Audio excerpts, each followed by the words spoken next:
Hi everyone, I'm Heather Wen, a retired nurse practitioner and the founder and practitioner at Arizona Healing Alternatives. On this channel, you'll find several videos, what I like to call aha moments, where we'll be discussing issues that impact your health. So whether you decide to use Western medicine, alternative medicine, or even a mix of both, I'm passionate about you knowing what your options are. For today's aha moment, we're going to talk about sharing. Well, there's many definitions of sharing, but what we want to specifically focus on today is going to be sharing with your practitioner and the practitioner sharing with you. Is that a good thing? Is that a bad thing? Does it ever cross a line? Really important to figure out when sharing is appropriate or not appropriate when you're in a therapeutic relationship with your practitioner, so stay tuned.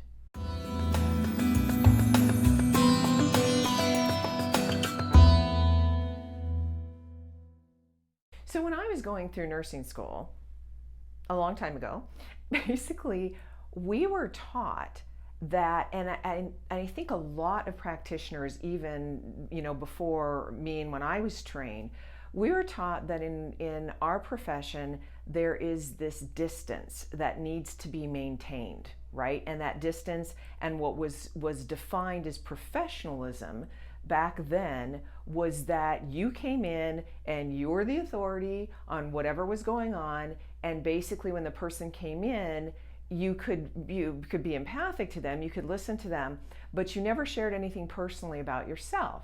And that was the way I was trained. So for a great number of years as a nurse practitioner, when I was practicing from when I started as a nurse in 1992, you didn't share that stuff. Okay, you didn't share what was going on with you. So is that a good or a bad thing? Well, then let's look at that, because what I found is over the years, I have been exposed to practitioners, and I know you have too. I've been exposed to practitioners that overshare. So I've been exposed to practitioners where you walk in and let's say, I had a massage therapist many years ago who most of the time, instead of me relaxing and getting a massage, I felt like I was being their therapist because they were discussing with me all the things that were going on with them. So there's a line here, because basically there are some really important times, and I found now a balance with that.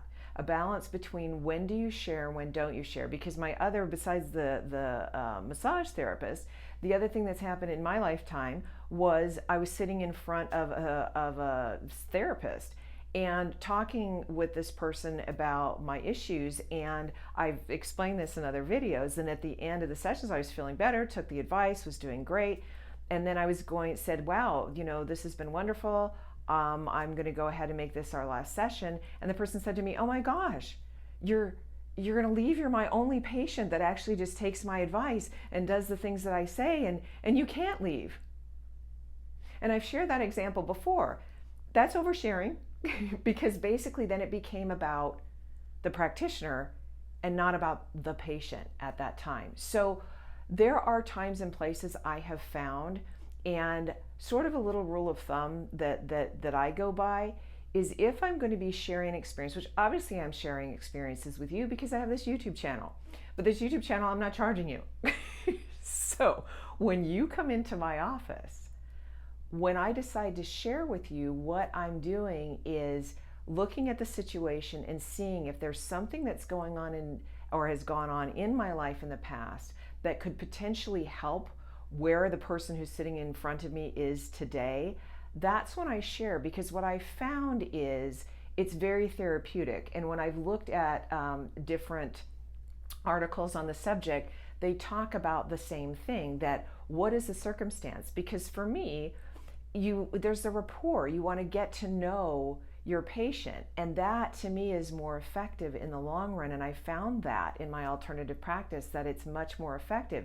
And an example, when I was a nurse practitioner, and this is an example that I used to do prenatal care for a very difficult population. A lot was domestic violence and drug abuse, and I had this wonderful patient who had been through rehab and was getting, had been sober for a great many years and was getting, her life in order and all of these different things. And I was doing her prenatal care, and she was hilarious, because she would come in and she would tell me, how they're getting past you and still using drugs, and their urine screen is normal, so you're not going to catch them, right? And she would give me all this great advice.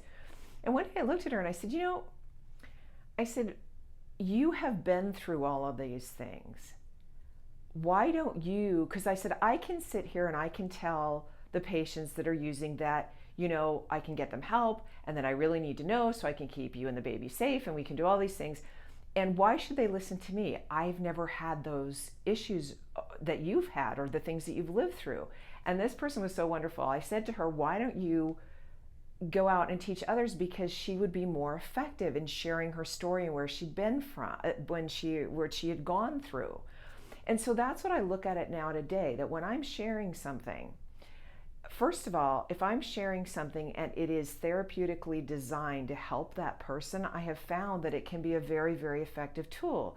But you have to be really, really careful not to use your patients as your therapist. And it's hilarious sometimes because we're all human. I'll start talking to a patient, but I'm very aware of on the clock that if I'm talking about something that is, we're just shooting the breeze about something else, since I charge by time, I'm not charging during that period of time, and my patients know this. But if it's something that when I am talking to them and we're doing emotional reprogramming or something like that, and there's a story from my life that I feel that could be helpful, it is a very, very effective tool because we're human. But when, like I said, I went through training, it was that, no, we're not human. We're superhuman and we have to be perfect all the time, and we're not real people. And I'm so glad that's changed. I think, though, there's a good balance, because I think we've switched the other way around, because now with Facebook and social media and stuff, everybody's sharing everything. And I don't think that should be the rule, because then whose session is it becoming? It really is important to, when you're sitting in front of a practitioner, you want to have that really good rapport.